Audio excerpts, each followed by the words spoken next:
serahkan kepada beliau. Kalau beliau mau konsultasi dengan keluarganya, ya tentu ya kita serahkan sepenuhnya kepada beliau.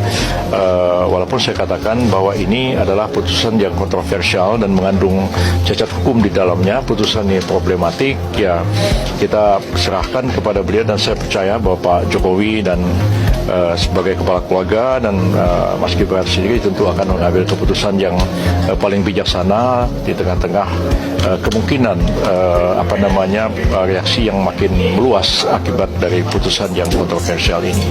Berarti kepada Mas Gibran, maksudnya kepada koalisi itu belum membicarakan atau menyampaikan saran sebagai akademisi terkait problematika ini? Ya, kalau sekiranya besok atau hari ini ada pertemuan dan ketua-ketua partai akan diberikan kesempatan berbicara, saya akan menyampaikan apa yang saya pikirkan hari ini.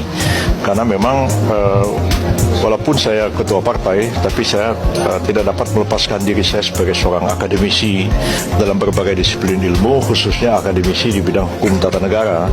Saya tahu putusan MK itu problematik, saya tahu implikasi-implikasinya, dan kalau dilaksanakan bisa kontroversial, dan saya akan sampaikan itu kepada rapat koalisi, dan kita lihat nanti pandangan dari ketua-ketua partai yang lain, dan kita musyawarahkan. Andai pun dikatakan bahwa ya meskipun kontroversial kita jalan terus mengajukan Pak Gibran, ya saya sebagai anggota koalisi mengatakan ya saya menghormati putusan koalisi, karena dalam demokrasi itu kan orang yang kalah harus ikut orang yang menang. Ya, jadi kalau misalnya ada 9 orang mengambil keputusan, 7 orang setuju, 2 nggak setuju.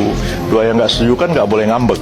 2 yang nggak setuju itu harus tunduk pada keputusan mayoritas. Jadi saya akan seperti itu.